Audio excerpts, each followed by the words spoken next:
todos y bienvenidos a esta conferencia pública sobre presente y futuro del proceso sinodal en la Iglesia. Tenemos la gran fortuna, la gran suerte de tener entre nosotros a don Francisco Simón Conesa Ferrer, obispo de Solsona, que le agradecemos el gran esfuerzo que ha hecho porque hoy lleva ya 8 horas de viaje desde Solsona hasta aquí. Así que realmente para nosotros vale la pena, pero para él supone un esfuerzo que significa mayor agradecimiento si cabe, ¿no? por responder a nuestra llamada, porque hemos sido nosotros los que le hemos invitado para que nos presente un tema tan importante y en el que él es, bueno, pues dentro de la Iglesia española, de los que han participado más directamente, como es el tema de la sinodalidad en la Iglesia.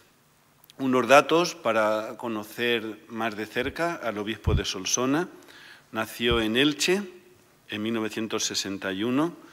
A los 12 años ingresó en el seminario de Orihuela, donde realizó los estudios de educación básica, bachillerato, filosofía y luego en Alicante la teología.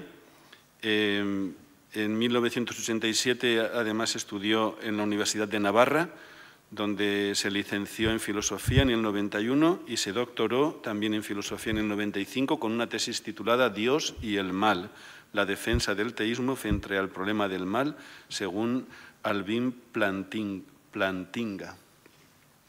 En la facultad también alcanzó los grados de licenciatura y doctor en el 91 y en el 94, y este último también con la tesis Fe en Teología, o sea que es doctor en filosofía y en teología. En teología con la tesis Fe y Conocimiento, estudios sobre el valor cognoscitivo de la fe en la filosofía analítica, que obtuvo un premio extraordinario.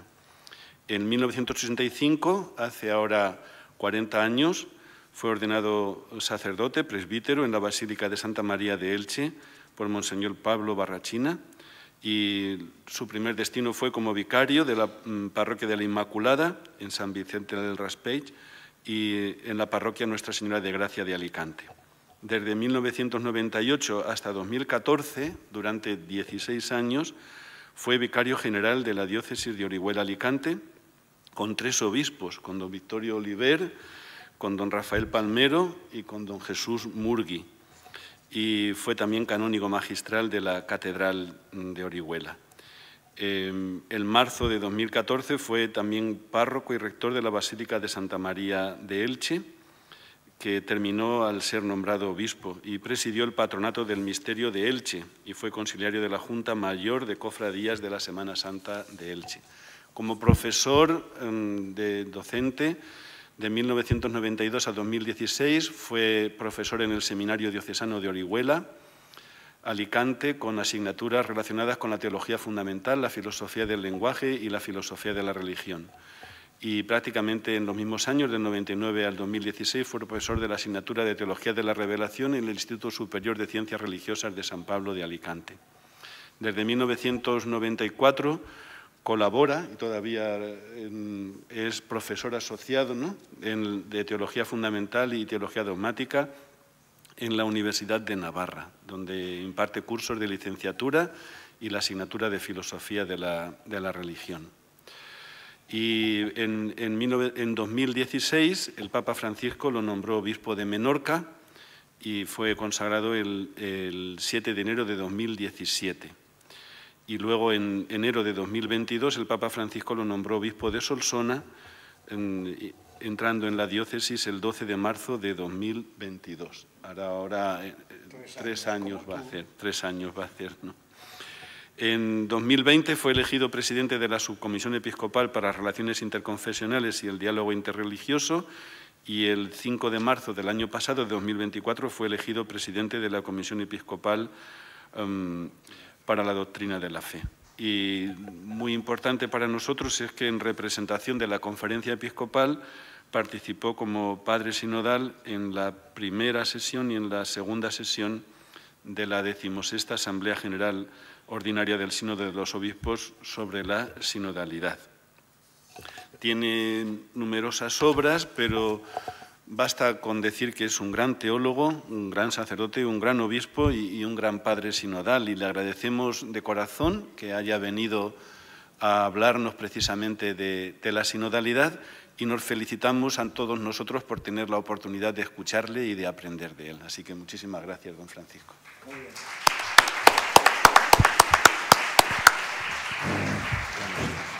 Pues muchas gracias por la presentación.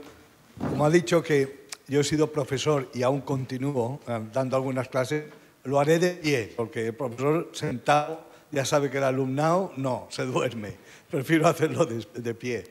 He venido con mucho gusto a compartir la experiencia y las conclusiones, las ideas fundamentales del Sínodo de los Obispos, porque lo he vivido con intensidad durante todo este tiempo, ya desde el primer momento, desde el momento de escucha, que fue el primer momento, pero también en el privilegio de haber podido participar el mes de octubre del 23 y del 24 en la Asamblea del Sínodo. Para mí ha sido pues un privilegio extraordinario, una gracia del Señor haber podido participar en este sínodo. Y por eso, como dice también el documento al principio, los que han participado ahora tienen que comunicar la experiencia. Y me siento casi comprometido de a donde me llaman ir para comunicar lo que he vivido, ¿vale? Bueno, iré proyectando el esquema y los temas de lo que voy a ir diciendo durante esta sesión. Comenzamos subrayando algunas características peculiares de este sínodo, del sínodo que hemos vivido los últimos años. La primera característica es que el sínodo ha pasado de ser un acontecimiento que se celebraba en un momento concreto, generalmente el mes de octubre, en Roma, a ser un proceso. Eso lo sabéis muy bien, que hubo una fase de escucha amplia en las iglesias locales o en las iglesias diocesanas. Todos vivimos esa fase de escucha en la que pudimos participar y después ha habido una fase de asamblea que en esta ocasión ha tenido 2 sesiones. En un momento el Papa sorprendió diciendo, como el tema es muy importante, convoco 2 sesiones. Y además de octubre del 23, también en octubre del 24 seguiremos con el tema del sínodo. Y estamos en la tercera fase, porque el sínodo no ha terminado. Estamos en la tercera fase, que llaman de implementación. Bueno, la palabra es muy fea, yo prefiero decir de aplicación, de recepción, de puesta en práctica de las conclusiones del sínodo. Estamos viviendo en esa etapa. Y en la Asamblea se insistía mucho en este tema. Se ha buscado siempre circularidad. Es decir, cuando la Secretaría del Sínodo hacía un documento, escuchaba a la iglesia local y después, ¿qué hacía? Devolvía el documento a la iglesia local para que lo estudiara. Eso nos ha mareado un poco porque nos enviaban muchos documentos y a veces en pocos meses o tocaba en verano para nosotros, los del hemisferio sur estaban felices porque decían, nos venía muy bien, porque nosotros protestábamos, es que nos llegó en julio. Julio es un mes maravilloso porque estamos aquí. Bueno, vale. Ha habido este deseo de circularidad que acaba precisamente con el sínodo que aprueba un documento que asume el Papa y nos lo devuelve. Y ahora vuelve a las iglesias locales. Es decir, que tenemos que acoger y recibir ese documento. Una segunda característica ha sido la participación de miembros no obispos.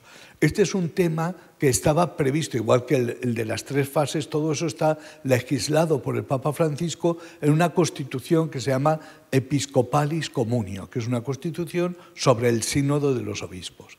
Y ahí dice que en algún momento el Papa también podría convocar a miembros que no tienen, en latín se dice, el munus episcopale, es decir, el carácter o la misión del obispo. Y esto es lo que ha sucedido en esta ocasión. Sabéis que aproximadamente un 75% éramos obispos, pero había un 25% que eran laicos, religiosos y sacerdotes, sacerdotes diocesanos.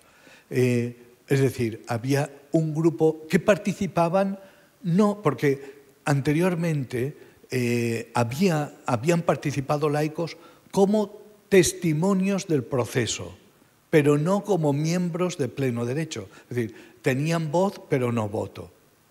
En esta ocasión han tenido voz y voto, y por tanto han participado no solo como testimonios, sino como miembros de pleno derecho del Sínodo de los Obispos.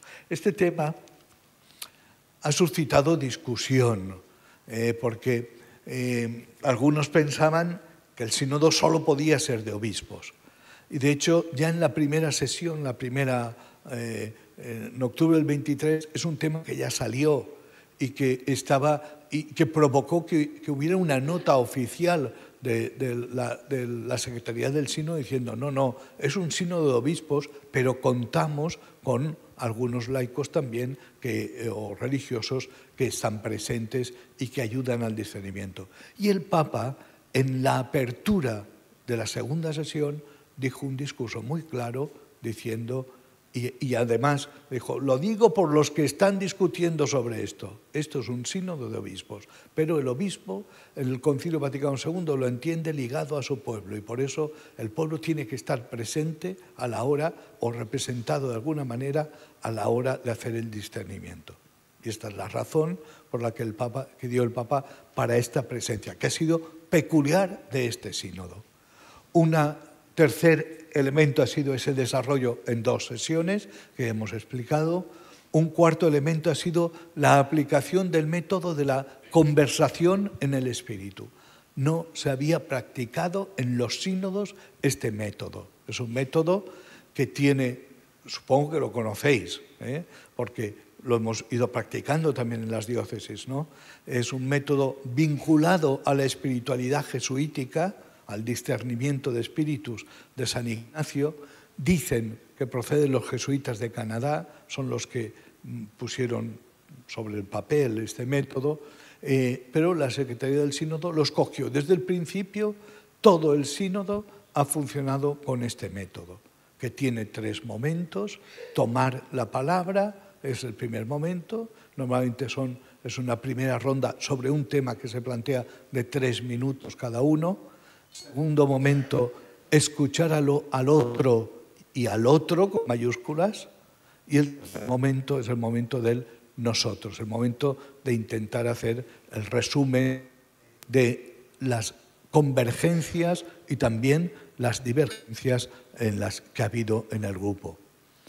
Yo creo que es un método que ha funcionado, es un método que facilita este discernimiento, aunque hay que decir no es el único método que existe en la Iglesia para discernir. Y está puesto, y eso lo dice también el documento final. La Iglesia hay otros métodos, todos conocemos el ver, juzgar y actuar de la acción católica, o discernir, que habla también el Evangelii Gaudium, también presenta otro método. Es decir, es un método más, pero ha funcionado y funciona para determinados asuntos. Generalmente se dice que cuando se requiere un razonamiento teológico ya es más complicado usar este método, pero para hacer un primer discernimiento sí, vale. Y 5, ha sido original de este método también que el Papa sorprendió aprobando o asumiendo el documento final como cosa suya.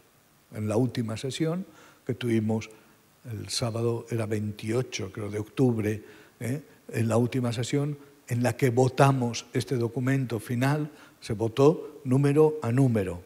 Se votaba cada número del documento, sí o no. Se podía votar. Una vez que lo votamos y quedó aprobado, hacían falta 2/3 para aprobar y quedó aprobado. Entonces el Papa hizo el gesto de firmar y dijo, yo lo asumo como propio. Eso está contemplado también en Episcopalis Communio. Se decía que el Papa podía asumir y entonces entraba a formar parte del magisterio ordinario del sucesor de Pedro. Como alguno puso en duda eso, un mes después, el día de Cristo Rey, el Papa sacó una nota diciendo: he dicho que lo asumo como propio y que forma parte de mi magisterio. Por tanto, no hay una exhortación apostólica. La exhortación apostólica es esta, es el documento final. Ese es el documento asumido por el Papa como parte de su magisterio. En parte ha querido dar una lección, es decir, él dice: yo he pedido consejo al pueblo de Dios, he escuchado al pueblo de Dios, el pueblo de Dios me dice esto, yo ahora lo asumo como propio. Ha querido decirnos cómo tienen que funcionar las cosas.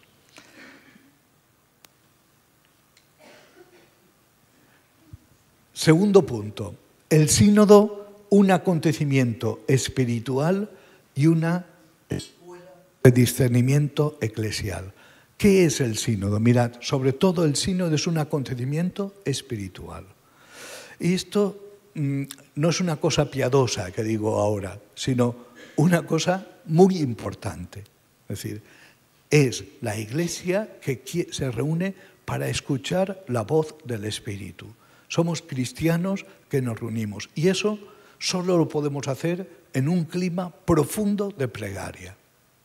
Por eso comenzamos el sínodo con 3 días de retiro en Sacofano y este año 2 días en el Vaticano y un día después también antes de votar el documento final. Es decir, siempre todo el sínodo, en este caso, ha estado acompañado por la plegaria, además de las celebraciones eucarísticas que teníamos en común, los momentos de plegaria intensa y la aplicación de ese método de la conversación en espíritu que va acompañado siempre de momentos de silencio y de plegaria. Incluso los momentos de intervención en el sínodo, cuando había intervenciones libres, cada 3 intervenciones, 3 minutos de silencio. 3 intervenciones, 3 minutos. Entonces, el ambiente ha sido de silencio. Es un discernimiento espiritual. Y este punto es importante, también para nuestra vida concreta. Segundo, es una escuela de discernimiento. En un discurso dice el Papa: intentamos comprender las voces para escuchar la voz.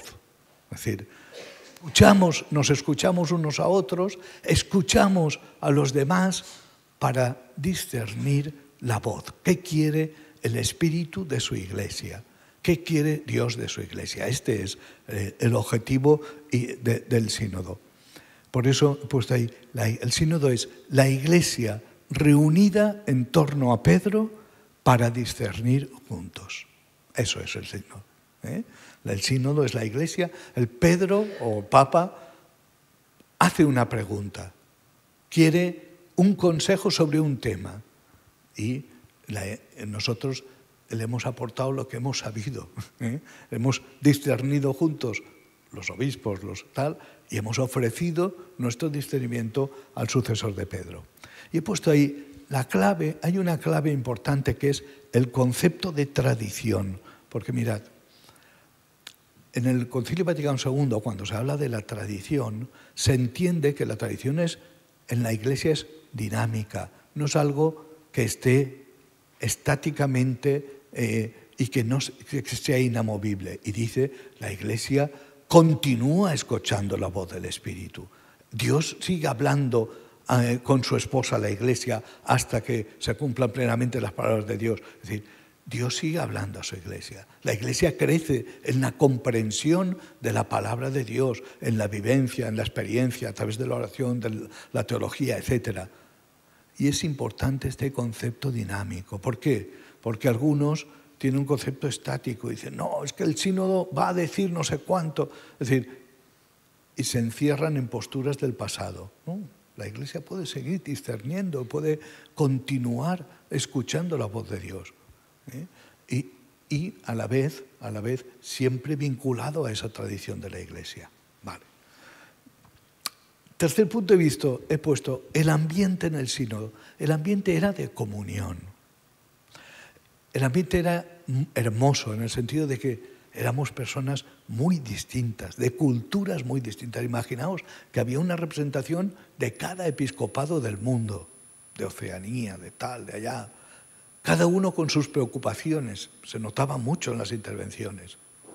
Las preocupaciones que tenemos nosotros en Europa no tienen nada que ver con la Iglesia africana, bueno, nada que ver, muy distintas. Pero el ambiente entre nosotros era de comunión. Yo puedo decir que en la reunión, en los grupos en los que yo he estado, jamás nos hemos enfrentado. Todas las aportaciones que hacíamos las aprobamos por unanimidad. Yo estuve de relator, el relator es el que tenía que hacer el resumen final, presentarlo al grupo. Estuve de relator al menos 4 o 5 veces, es decir, bastantes veces. No problem, sin problema, es decir, hacíamos una relación, lo discutíamos, corregíamos, votábamos y aprobábamos por unanimidad, siempre. Las enmiendas que presentábamos al documento final o al informe de síntesis en la primera sesión, siempre por unanimidad. Es decir, el ambiente era de comunión. El ambiente, es decir, claro, yo estaba siempre en grupos, había grupos de inglés, de italiano, de francés y de español y portugués. Y un grupo portugués que iba ligado al español. Grupos de español, claro, con la mayoría eran obispos de América del Sur. Bueno, había uno de Guinea, Fernando, de Guinea Ecuatorial, bueno, pero la mayoría eran de América del Sur o españoles. He puesto ahí agendas ocultas, porque el Papa habló de eso en la primera. Algunos, cuidado con los que vienen con su agenda ya preparada. Sí, también se notaba que había algunas personas que venían con su idea y querían meterla en el sínodo. Eso se notó. En la primera sesión más y en la segunda también. Algunos sí, se notaba menos. En la segunda estábamos... Mirad, la primera sesión fue muy abierta. ¿Por qué? Porque en las preguntas, recordáis aquellas 10 preguntas, después el documento del instrumento de labores era muy amplio. Entonces daba pie a hablar de todo. La segunda se quiso centrar en la sinodalidad, porque si no nos perdíamos. Y además el Papa hizo 10 grupos de estudio sacando temas del sínodo, para que nos centráramos. Entonces, la segunda no fue tanto, no se notó tanto. Sí, a veces, algunos, pero bueno, esto es lógico. Estamos en una iglesia muy plural y algunos vienen con su idea y quieren decirla, ¿no? Y he puesto ahí la presión de los medios de comunicación, porque sí que sentíamos una cierta presión. Unos porque pensaban que el sínodo tenía que aprobar no sé qué, el celibato opcional, la mujer diácono, no sé cuánto, y presionaban en el sentido de que si no se aprueba eso, el sínodo no vale. Y otros, al contrario, el sínodo no vale para nada, se están inventando una nueva iglesia. Bueno, yo puedo decir que en pocas de las crónicas que he leído en los periódicos me he visto reconocido. No reconocía lo que yo he vivido o lo que estábamos viviendo allí en el sínodo. El tema de discernimiento, la sinodalidad. Y he puesto primero, la Iglesia vuelve a reflexionar sobre sí misma. Es decir, es una cosa que la Iglesia había hecho en el Concilio Vaticano II, sobre todo en la Constitución Lumen Gentium y también Gaudium et Spes, ¿no? La Iglesia había hecho una reflexión, pero después los sínodos no eran sobre la Iglesia, los sínodos han sido sobre las diversas vocaciones, sobre los obispos, sobre los sacerdotes, los laicos. Ha habido sínodos sobre la reconciliación, sobre la Eucaristía, etc. Pero este sínodo es sobre una característica fundamental de la Iglesia, que es la sinodalidad. Entonces, la Iglesia vuelve a reflexionar sobre sí misma. Y el sínodo ha querido ser una recepción del Concilio Vaticano II. Es decir, lo que ha querido es llevar las ideas del concilio a la práctica. sobre todo del capítulo 1 y 2 del Lumen Gentium. Capítulo 1 del Lumen Gentium habla de la Iglesia como comunión con el Padre, Hijo y Espíritu Santo, es decir, la comunión del pueblo de Dios. La Iglesia, pueblo reunido por la comunión del Padre, Hijo y Espíritu Santo, es una definición de San Cipriano que la recoge el concilio. Segundo capítulo, la Iglesia es el pueblo de Dios, ¿vale? Comunión y pueblo de Dios. Pero ¿cómo se ve eso? Ese ser de la Iglesia como comunión y pueblo, ¿cómo se hace en la práctica? Y esto es lo que la práctica es la sinodalidad, el caminar juntos de ese pueblo de Dios. La sinodalidad que el Papa en el discurso que hizo en el 50 aniversario del Sínodo de los Obispos dijo, es una dimensión constitutiva de la Iglesia. Y después en algún discurso ha dicho, no es un capítulo de la eclesiología, no es un tema marginal, no, es un tema central en la vida de la Iglesia. Es decir, la Iglesia es constitutivamente sinodal. ¿Y qué es esa sinodalidad? Hay una definición dentro del documento final y estaba ya en el informe de síntesis de la primera sesión, que dice: la sinodalidad es el caminar juntos de los cristianos con Cristo y hacia el reino de Dios en unión de toda la humanidad. Esta es la primera idea, es caminar juntos. Aquí la palabra importante es juntos, es caminar juntos. No solo caminar, sino lo hacemos como Iglesia, en la diversidad de vocaciones, de carismas que existen en la Iglesia. Caminamos juntos, con Cristo. A mí no me gusta esa palabra, no me gusta cómo está puesto ahí. Ya lo dije allí, lo dije en el sínodo, y hice varias mociones, porque hay la Comisión Teológica Internacional que habla de la sinodalidad, y ahí dice, es el caminar con Cristo, por Cristo y hacia Cristo. Y añade que es caminante, camino y patria. Y aquí aparece solo como compañero de camino. Pero Cristo es el camino. Bueno, yo lo dije así, pero no me hicieron caso. Se ve. Bueno, caminar hacia el reino de Dios. Segundo, orientada a la misión, y este punto es importante. Orientada a la misión, la sinodalidad se vive, es para la misión. También en ese documento de la Comisión Teológica dice, la naturaleza de la Iglesia es misionera, la sinodalidad es para la misión. No, porque si no, caemos en una Iglesia, eso que dice el Papa, autorreferencial. ¿Pensamos nada más en nosotros mismos? No. Si queremos crecer como pueblo que camina unido, es para la misión, para anunciar el Evangelio. Y ahora dice, pero eso implica, y aquí es importante porque para evitar que sinodalidad sea un término abstracto o con una idea de que, mira, todo es sinodalidad. Algunas veces algunos curas o algunos obispos también dicen, no, yo soy muy sinodal porque hago... Bueno, espera un momento. Es decir, no apliquemos la palabra, no abusemos del término sinodal. Y dice, implica reunirse en asamblea en los diferentes niveles de la vida eclesial, escucha recíproca, el diálogo, el discernimiento comunitario, llegar a un consenso como expresión de la presencia de Cristo en el Espíritu y la toma de decisiones en una corresponsabilidad diferenciada. Hay toda una lista de cosas que implica la sinodalidad. Tercero, he puesto la sinodalidad es un estilo de ser Iglesia. Porque mirad, ese documento de la Comisión Teológica, y que lo cita también en el documento final, explica muy bien que sinodalidad son tres cosas, significa tres cosas. Uno, un estilo, una manera de ser y de actuar la Iglesia. Esta es la más importante.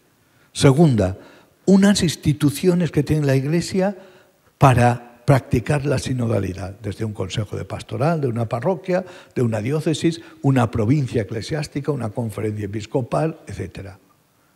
Tercero, una convocatoria que hace el Papa, el sínodo de los obispos, para escuchar sobre un tema. Pero lo más importante es el primer punto. Es un estilo, una manera de ser iglesia. Y yo creo que esta iglesia sinodal tiene dos características fundamentales. Una, practicar la escucha de todos. Eso es lo que dice el Papa a veces, ¿no? Practicar la escucha y la acogida de todas las personas. La hospitalidad, la escucha, la iglesia de puertas abiertas. Son ideas que se han ido repitiendo en el sínodo y que están también en el documento final. Y segunda característica, es una iglesia que discierne en común. Es un estilo de ser iglesia. A la hora de decidir, a la hora de discernir un tema, se hace eclesialmente. No decide ni el obispo solo, ni los curas solos, ni tal, sino unos junto a otros. Cuarto, la sinodalidad como un conjunto de relaciones, porque también es muy importante pensar que la Iglesia es plural, con diversas vocaciones, y la Iglesia es, la sinodalidad es vivir las relaciones entre nosotros dentro de la Iglesia. Y allí hay una palabra para mí importante que es reciprocidad. Reciprocidad quiere decir, cuando yo soy recíproco o tú eres recíproco de mí, quiere decir que yo me reconozco y mi identidad está vinculada a la tuya.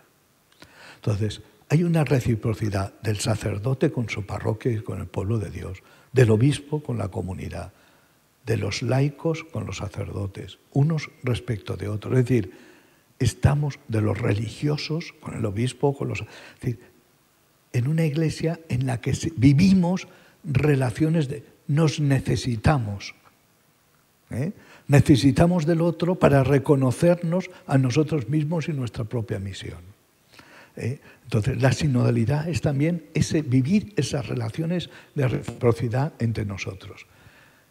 Quinto, la sinodalidad, una disposición espiritual. Hay un número que dice, en términos simples y sintéticos, podemos decir que la sinodalidad es un camino de renovación espiritual y de reforma estructural para que la Iglesia sea más participativa y misionera.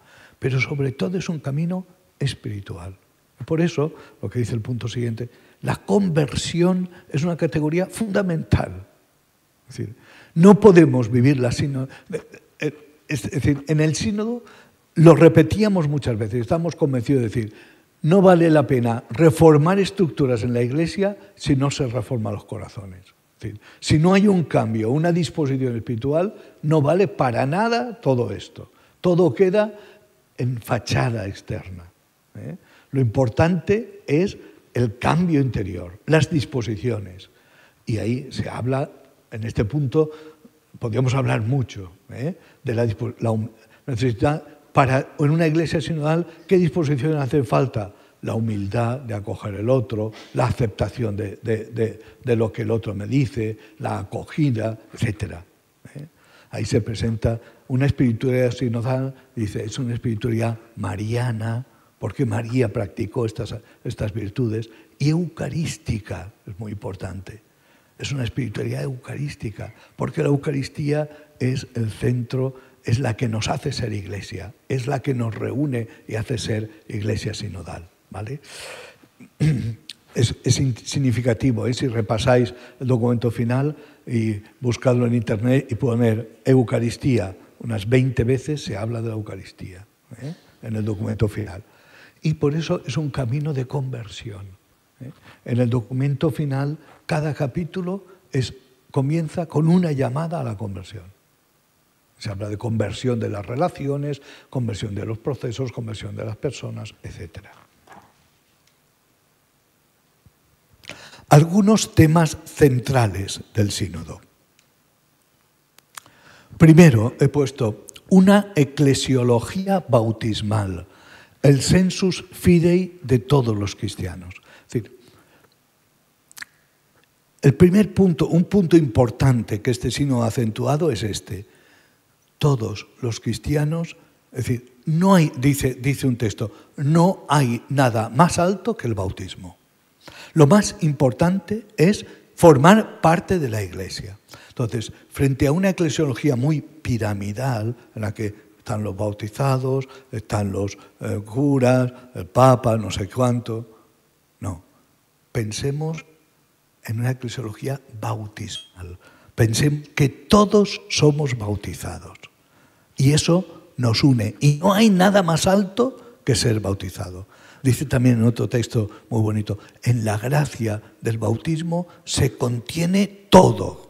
Es decir, todo lo que podemos decir o desear está en el bautismo.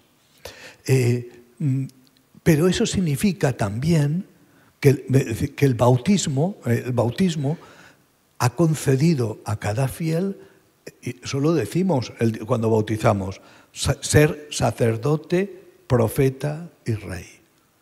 Si es profeta, tiene el sensus fidei, el sentido de la fe. Es decir, el cristiano tiene capacidad para discernir cuál es el bien de la Iglesia, cuáles son los caminos por los que nos llama el Señor. Este punto es básico, entendemos, ¿verdad?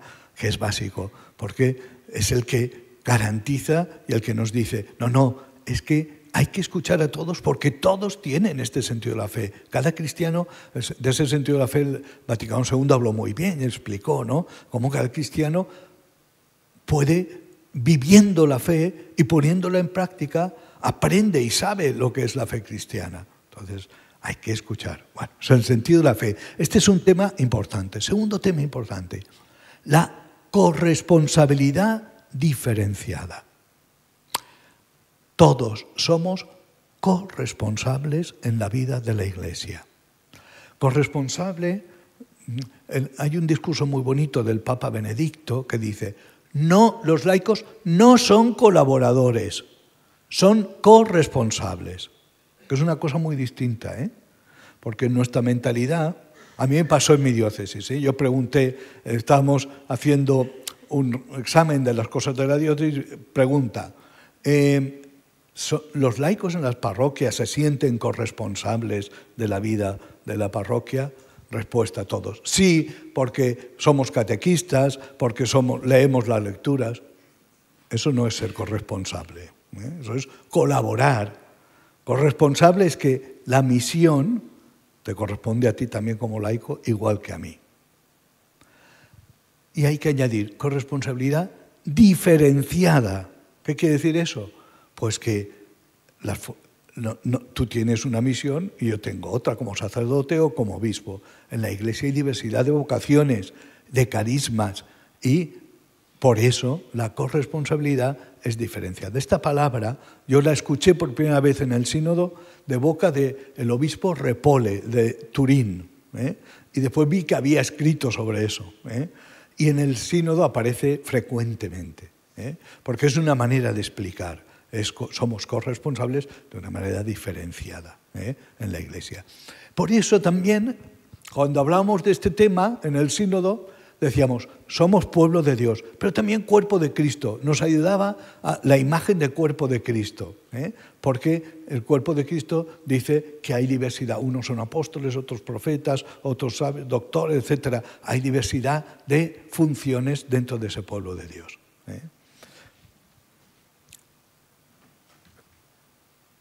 Entonces, corresponsabilidad. Y eso pide, dice, ampliar las posibilidades de participación de todos los bautizados, hombres y mujeres.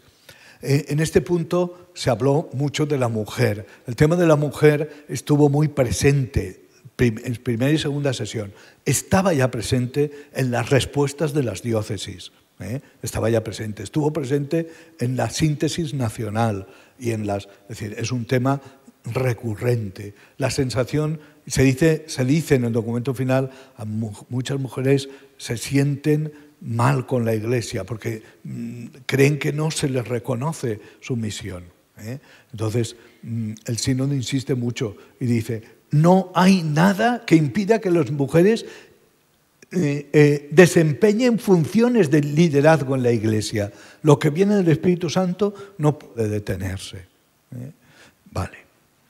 Voy a seguir porque si no Tercer punto que yo creo que se acentúa mucho, el valor de la iglesia local, la iglesia diocesana. Es decir, la iglesia universal, que se dice la Ecclesia tota, la iglesia universal, está concebida en un término que usa ya el concilio como una comunión de iglesias o como un cuerpo de iglesias. Pero en la iglesia diocesana o la iglesia local es donde se realiza, en la cual y desde la cual, una fórmula de Lumen Gentium, se realiza la iglesia de Cristo. Entonces, en este sínodo se ha dado mucha importancia a la iglesia local, a la iglesia local. Y cuarto, favorecer una participación amplia de todo el pueblo de Dios en los procesos de toma de decisión en la Iglesia, de todos los asuntos importantes. Se habla de una cultura del discernimiento eclesial para la misión. Es decir, la Iglesia ha de crecer en esa cultura del discernimiento y fomentar la participación del pueblo de Dios en los procesos decisionales para promover una iglesia sinodal. Después también un quinto punto importante porque, entonces, las decisiones importantes sobre todos los temas, se habla de temas pastorales, de temas económicos, de métodos pastorales en la evangelización, han de tomarse en un discernimiento eclesial. Hemos de escucharnos antes de tomar la decisión. Yo creo que este es el punto más importante del sínodo. Es decir, hay que difundir esta cultura en todos los niveles, las parroquias, las diócesis, los movimientos apostólicos, todos han de acostumbrarse a practicar este discernimiento. Después, es cierto que en el discernimiento hay un momento de proceso de discernimiento y en ese momento participamos todos y después hay un responsable de tomar la decisión. Que eso, la decisión, dice la Comisión Teológica, es responsabilidad ministerial. Pero el sacerdote no puede actuar sin una razón muy importante contra el parecer del pueblo de Dios. Lo dice el código, sine prevalentes razones, sin una razón muy, muy gorda. Y recuerdo en el sínodo que un canonista, que es Juan Ignacio Arrieta, un canonista español, explicó y dijo, porque allí discutíamos mucho eso, en el derecho canónico se dice que los consejos son meramente consultivos. Y esa palabra no nos gustaba y ahí se dice eso hay que corregirlo. Pero él explicó que en la Iglesia ser meramente consultivo no es como en el mundo civil. El presidente del gobierno tiene ahí un consejo de Estado, no sé qué, le escucha y hace lo que le da la gana. En la Iglesia no se puede funcionar así. No es he escuchado y ya está. Sin prevalentes razones, si no hay una razón muy importante, has de hacer lo que dice el consejo. Es distinto. Y eso facilita ese discernimiento en común. Después, otro punto importante es el compromiso de transparencia, rendición de cuentas y evaluación de los resultados, en todos los niveles. ¿Por qué está esto? Para evitar ejercicios autoritarios de la autoridad. Es decir, aquí está el cura, ordeno y mando, aquí está el obispo. No. Si tomas una decisión importante, hay que rendir cuentas. De las decisiones económicas, pastorales. Se habla también del funcionamiento de las curias. Hay que rendir cuentas. De hacerlo periódicamente. Tenemos que entrar en esta cultura de la rendición de cuentas. Un obispo que es un tipo muy majo, que es José Vicente Nácher, es obispo de Tegucigalpa, es vicenciano, es Paul, como las hermanas, y tuvo la suerte de estar en Alicante, que es mi tierra. Un tiempo estaba allí destinado. Y lo conocíamos y él dijo, esto no es algo nuevo, la Iglesia ya funcionaba así, Pedro y Pablo, Pablo va y da cuenta a la iglesia de Antioquía de las cosas que ha hecho. Es decir, dar cuenta, la rendición de cuentas no nos las hemos inventado nosotros, ya está en el Nuevo Testamento.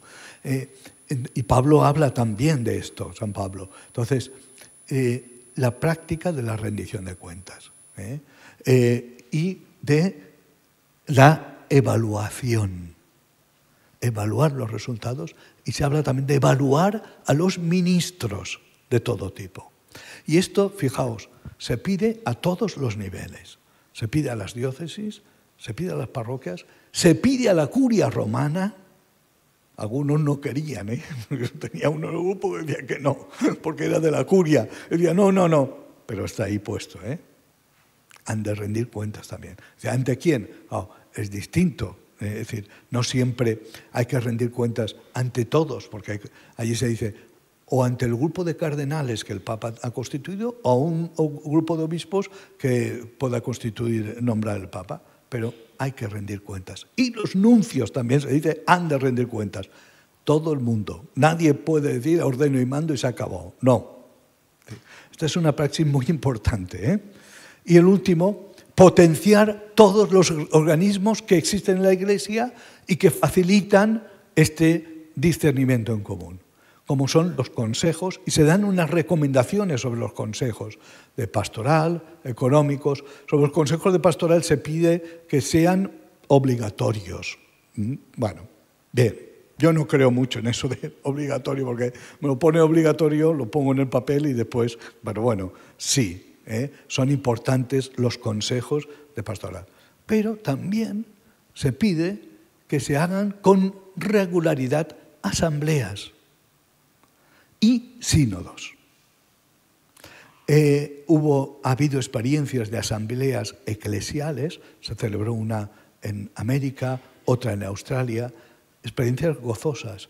Después hubo las asambleas continentales antes del sínodo. Todo eso conduce al sínodo a decir que se celebren habitualmente. Y el tema de sínodos, dice el documento final, que se celebren con frecuencia en las diócesis. El documento preparatorio, que no lo tenéis porque eso no es público, es decir, el primer borrador de documento decía que se celebren cada 3 o 5 años. Claro, las enmiendas que pusimos, 3 o 5 años es obligar mucho a la diócesis, y se dice que se celebren frecuentemente. Es decir, hay que poner en marcha las cosas que ya tenemos sinodales en la Iglesia. Es decir, el sínodo no era partidario de inventarse historias, es decir, hagamos ahora un nuevo organismo. No, demos fuerza a lo que ya tenemos. Los consejos que existen en las parroquias, etc. Todos los organismos de sinodalidad, las conferencias episcopales. Discutimos mucho, pero bueno, sobre este tema porque también es importante. Y ahí he puesto juntos para la misión. Es decir, lo importante es la misión. Quiero subrayar de este punto un par de cosas. Una, la corresponsabilidad de la misión. El tema de los laicos. La misión principal de los laicos, y esto lo repite mucho el sínodo, es la transformación de las realidades terrenas. Es decir, la misión del laico no es ser sacristanes, de vida interna de la Iglesia. Tiene derecho a participar en la vida de la Iglesia, pero su misión fundamental está en el mundo. Por eso se dice en el sínodo, las comunidades se concebirán a sí mismas principalmente al servicio de la misión que los fieles llevan a cabo en la sociedad, en la vida familiar y laboral, sin centrarse exclusivamente a las actividades que están en el interior de la Iglesia. Las comunidades cristianas, las parroquias, se concebirán al servicio de los fieles que están en el mundo trabajando y insertando el Evangelio en el mundo de la economía, de la política, o en el mundo de la familia, o de la escuela, o en lo que sea, o en el arte, o en lo que sea, en la cultura. Bueno, subrayo eso Después se habla de 3 grandes retos, que es evangelizar la cultura urbana. Eso no os vale para vosotros, a mí tampoco, porque yo también soy de una diócesis rural, pero allí salía y se decía que la gran parte de la población del mundo vive en ciudades grandes, y que es un reto evangelizar esa cultura. Después se habla mucho de la movilidad, porque estamos también en una cultura, no solo la inmigración, sino la movilidad de los mismos países y de la cultura digital. Y después el siguiente punto dice sanar las relaciones heridas. Este es un tema muy bonito, ¿no? Se dice, el que la sana es el Señor, pero nosotros tenemos que ayudar a sanar las relaciones heridas de las personas en general, la guerra, la pobreza, etcétera, la emigración, la marginación, pero también las heridas que existen dentro de la Iglesia. No solo los abusos sexuales, también estaban en el fondo abusos espirituales, económicos, de autoridad. Sanar las personas que se han sentido heridas por la Iglesia, reconstruir confianza dentro de la Iglesia.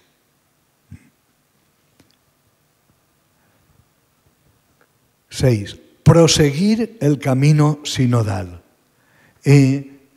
Pongo ahí, el sínodo continúa. Ahora el reto es hacer realidad este sínodo. Primero, es el momento de las iglesias locales. Ahora nos toca a nosotros. Ahora vuestra diócesis, como la mía, tiene que ponerse las pilas, tiene que comenzar a pensar cómo podemos hacer esto realidad. Bueno, también hay una responsabilidad de Santa Sede, porque hay cosas que se encomiendan a la Santa Sede. A los teólogos también, porque hay temas que dice, los teólogos deben profundizar en esto. El Papa, en el saludo al final de la Asamblea, dice, la Iglesia sinodal es para la misión, ahora necesita que las palabras compartidas vayan acompañadas de hechos, y este es el camino. Vale. Y acabo con esto.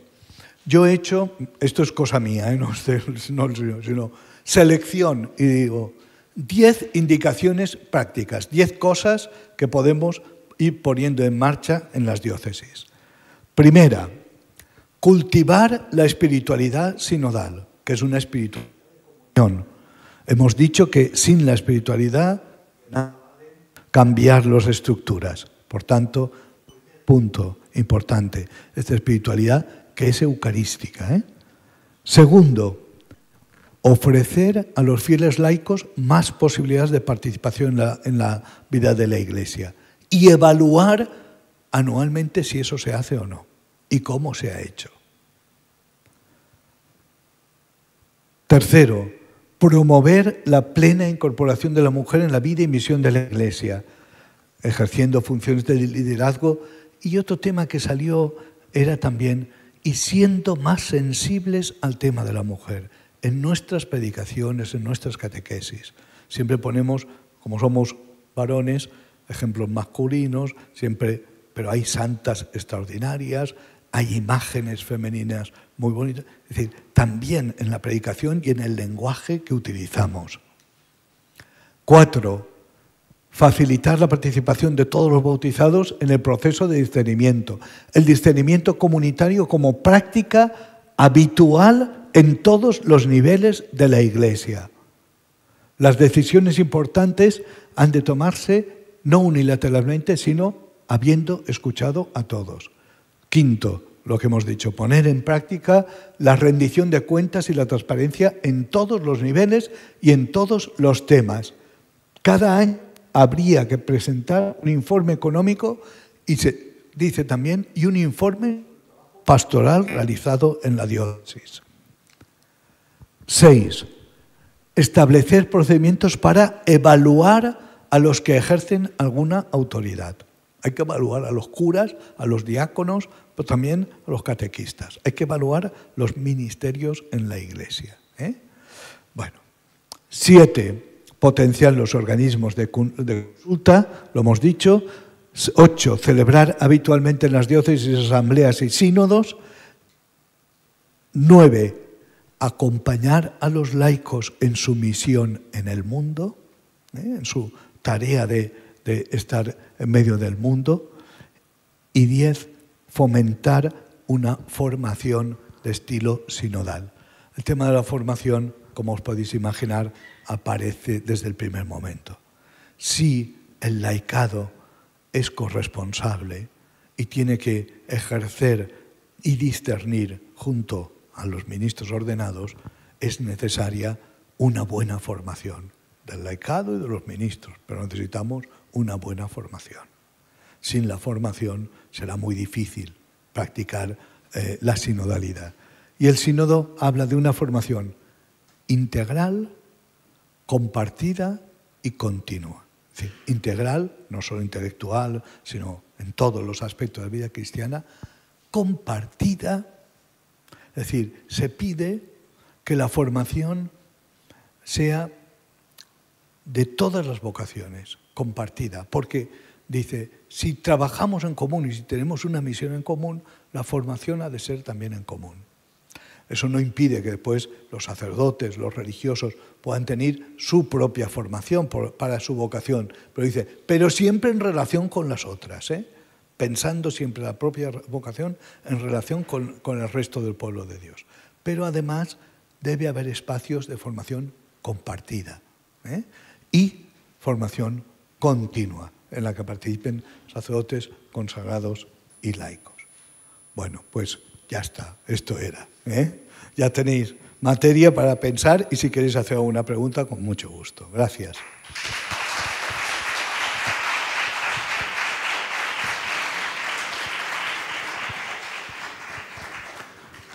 Y ahora hago propaganda. Yo como Paco Umbral he venido a hablar de mi libro porque está a punto de salir este librito, que en la editorial Claret, Cómo ser una iglesia sinodal misionera. No es muy gordo y hablo de todos estos temas que hemos comentado aquí. Entonces, si alguien se ha quedado con más ganas y tal, ahí tiene todo explicado. Bueno, pues muchísimas gracias, don Francisco. Ya ven que valía la pena venir, escucharle, porque no solamente nos ha expresado su sabiduría, sino también su testimonio. Y yo cuando le escuchaba veía que hay un protagonista principal, que es el Espíritu, que es el que ha guiado todo este proceso, pero que lo ha hecho a través del Papa, que ha tenido un liderazgo impresionante. Es el que ha traído nuevos aires, el que ha repensado el Vaticano II, el que nos ha impulsado a todo este proceso. Y ya sabéis que el Papa ahora está en el Gemelli ingresado, y me parecía también que era un buen momento también para que en esa conversación en el Espíritu que mezcla la oración con la reflexión, recemos también nosotros por él y nos acordemos, en primer lugar, para dar gracias a Dios por su ministerio y para pedirle por su salud. Así que, si os parece, aunque continuemos con este segundo momento de preguntas, pero sí que podemos hacer una oración por el Papa todos conjuntamente. Pedimos por él, por su salud, para que el Señor lo cuide, para que nos lo mantenga mucho tiempo y guíe a la Iglesia por los caminos del Espíritu como lo está haciendo. Padre nuestro que estás en el cielo, santificado sea tu nombre. Venga a nosotros tu reino. Hágase tu voluntad en la tierra como en el cielo. Danos hoy nuestro pan de cada día. Perdona nuestras ofensas, como también nosotros perdonamos a los que nos ofenden. No nos dejes caer en la tentación y líbranos del mal. Amén. Dios te salve María, llena eres de gracia, el Señor es contigo. Bendita tú eres entre todas las mujeres, bendito es el fruto de tu vientre Jesús. Santa María, Madre de Dios, ruega por nosotros pecadores, ahora y en la hora de nuestra muerte. Amén. Gloria al Padre, y al Hijo, y al Espíritu Santo, como era en el principio, ahora y siempre, por los siglos de los siglos. Amén. En su primer escrito, el escrito programático, aquella exhortación apostólica Evangelii Gaudium, él decía que quería poner a la Iglesia en estado permanente de misión. Y yo, escuchando a don Francisco, digo, pues Unido a eso está que quiere poner también a la Iglesia en estado permanente de sínodo, y las dos cosas no están tan diferenciadas, ¿no? El sínodo es una comunidad misionera, una comunidad que evangeliza. Don Francisco, aquí tenemos diversos grupos muy comprometidos de nuestra diócesis. En las delegaciones están también alumnos de la DECA, que son alumnos de nuestro Instituto de Ciencias Religiosas también, que están preparando para enseñar religión, hay de diversas delegaciones, incluso del Consejo de Asuntos Económicos, hay religiosos, están de Cáritas. No han venido aquí por compromiso, sino que han venido porque realmente están comprometidos con la misión evangelizadora de la Iglesia. Así que está bien que les demos la palabra, que veamos la resonancia, que incluso que digan cómo esto podemos aterrizarlo en nuestra propia diócesis. Así que yo les